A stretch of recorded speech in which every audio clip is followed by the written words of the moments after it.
Hello everyone and welcome to my review for Kengan Omega Chapter 130. We got a very interesting chapter this week. I feel like that may be a decent word for it. A few interesting points of it. Two of the more minor ones to get out of the way first, since they get the least amount of screen time, easiest to get out of the way right at the start. First one, Alyssa fan service, pretty nice. Next one, apparently Hatsumi and Rei are back. This is nice, because they're both fairly strong guys. I would say Hatsumi's probably like mid to high S, when he's in peak condition. And Rei is pretty strong too, and they haven't done anything in Omega, so it's cool to see that they're back. They're probably doing stuff on behalf of Nogi and Metsudo. Something to do with the worm, I think. Maybe they're also joining in to try and fight Tiger Nico and Eddie. Seems like everyone who's not participating in the tournament is going off to deal with those guys. I don't know what it is. It's just throw fucking everybody at those two. It's probably the best course of action, to be honest. At least in the meantime, when we can't spare someone like Agito or Oma or Lolong to go fight them. So, speaking of Lolong, there's more Lolong hype this chapter, and it is, something. I know Lolong has been hyped up a lot throughout this entire tournament, but this chapter just fucking blows all of it out of the water. I'd say this entire time, Sandrovich has been laying the hype on pretty thick. Very, very thickly spreading it out over the tournament. But this chapter came. It's the start of the fight, and oh shit, we still have like a third of this jar of hype left to put on. So he just dumps it all into like one page of this fucking chapter. So, Lolong is apparently famous in the Southeast Asian martial arts sphere. Everybody from around there knows him. He became an instructor in the Filipino army when he was a fucking teenager, somehow.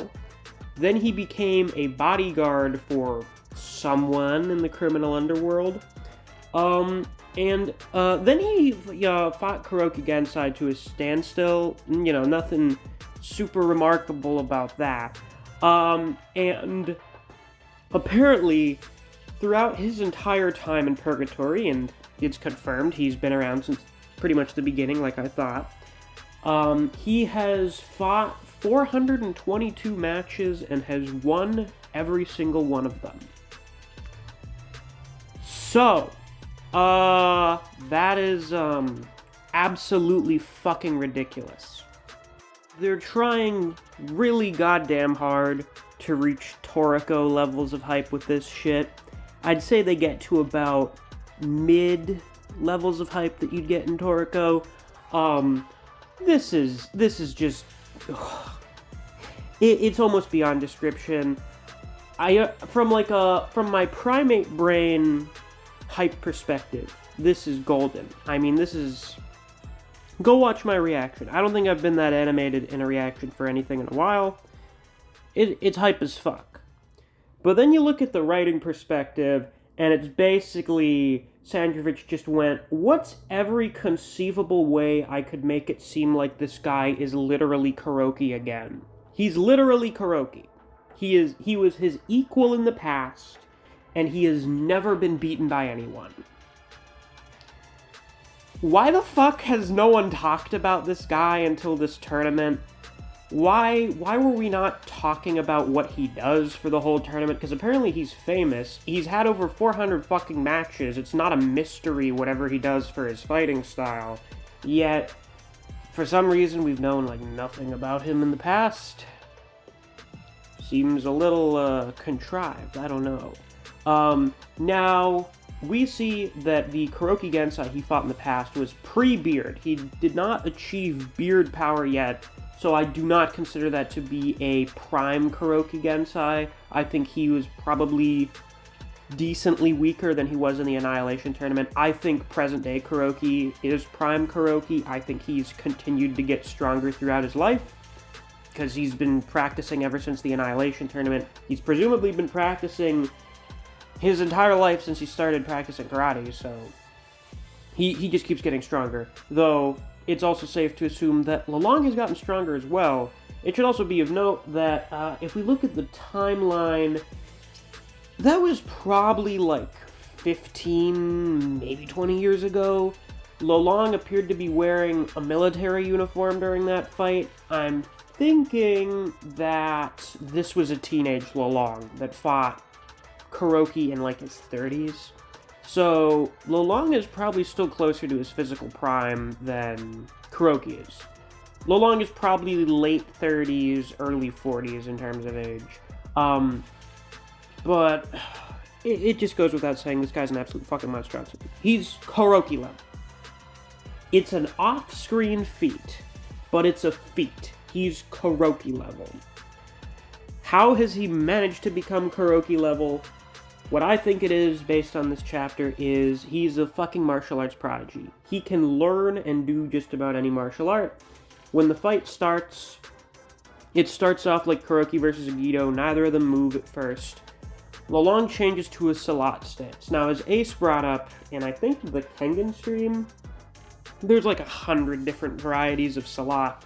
So it's a different one from the school that Misasa practices, but it's still Salat. And he only changes to this stance after he sees that, Oma's not immediately going in to attack him. Probably figures that Oma is a very high-level opponent, and he chooses to use that school of Salat in response. So either he uses, like, every single Filipino martial art, or he just uses techniques from just about every style. I think that Lolong does not have a single martial arts style that he practices, but he uses techniques from just about anything and mixes them together into his own personal fighting style. And that's pretty cool if that really turns out being what it is. Now, Oma's strategy, for some reason, is to stand around and just have Lolong's attacks phase through him. Lolong is the first one to strike, and Oma is dodging by barely moving, like Hatsumi, Agido, Kuroki, and most recently, Carlos has been able to do. Carlos mentions how he wasn't able to master that until his 40s, so the fact that Oma's doing that in like his late 20s is pretty fucking nuts. So this is confirmation for anyone who doubted it that healthy Oma in the post-time skip after Kure training is certifiably Kuroki level. Kuroki and Agido level. I feel like Agido is on the same level as Kuroki, so, you can just say Kuroki level. I'm pretty sure we all knew this. It's just confirmation. I mean, I would argue that if Oma were healthy by the time of the finals, he would be on the same level as well. And even when he was basically dying, he still landed an advanced Demon's Bane that broke Kuroki's arm, so I doubt there were that many people that thought Oma wasn't on this level. But I'm not sure exactly what the strategy here is, because in Kuroki vs. Agido, they were attacking each other. They were both attacking and dodging each other's attacks. In this case, Oma's just standing around and not doing anything, dodging Lolong's strikes until eventually Lolong starts to hit him. Best guess, he's warming up. He's testing out how powerful, or I guess how accurate his pre-initiative is in a fight against someone who is on Kuroki's level.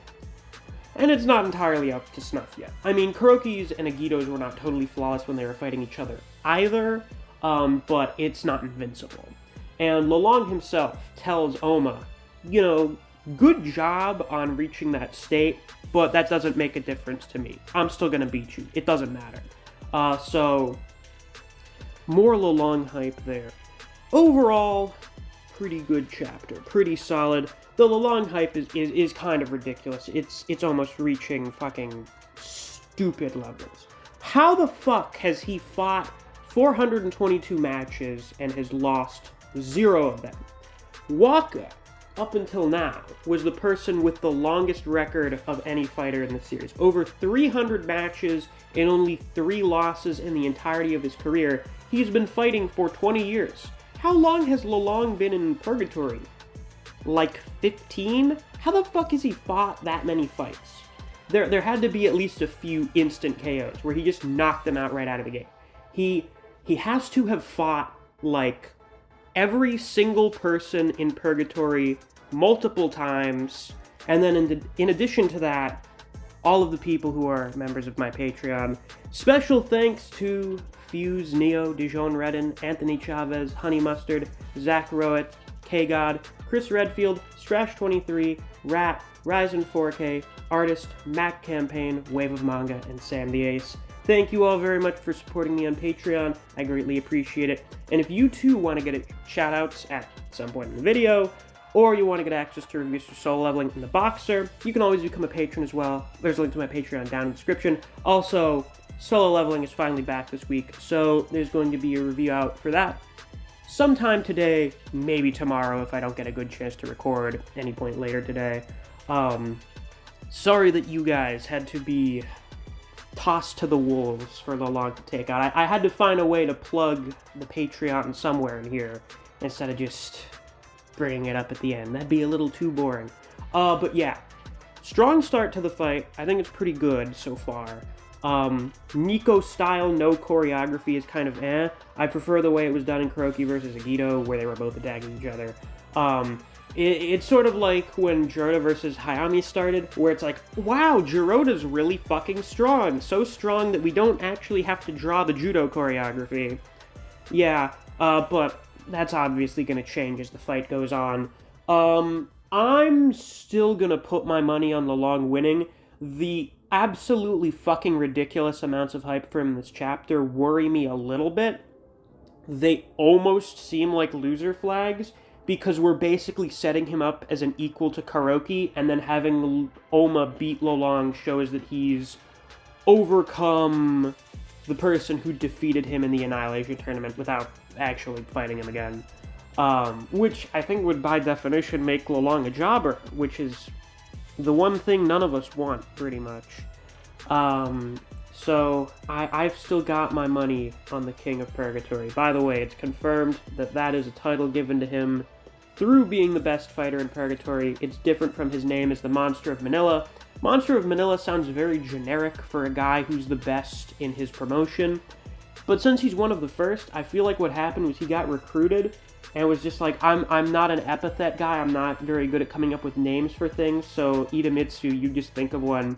And Idemitsu thought of like the fucking corniest thing ever to name him. So now he's the Monster of Manila. That'll be amusing, and I definitely think we're going to be getting more Lolong backstory at some point during this fight. So I'm greatly looking forward to that. This fight is starting off pretty similar to Kuroki versus Agito. I think that's the best fight in the series, so that may be a good sign. If this is anything near that quality, it's going to be the best fight in Omega. But we're just going to have to wait and see how it unfolds in future chapters. So with that, that's all I have to say for this week's review. If you enjoyed, please be sure to like, comment, subscribe, and click that notification bell so you don't miss any of my uploads. I do Kengan Omega chapter reactions and reviews every week. If you enjoy discussing Kengan Omega with other people, or you just enjoy the content I produce on this channel, I highly suggest you check out my Discord server. I have a link to that down in the description. Thanks for watching. I'll see you guys around. Take care.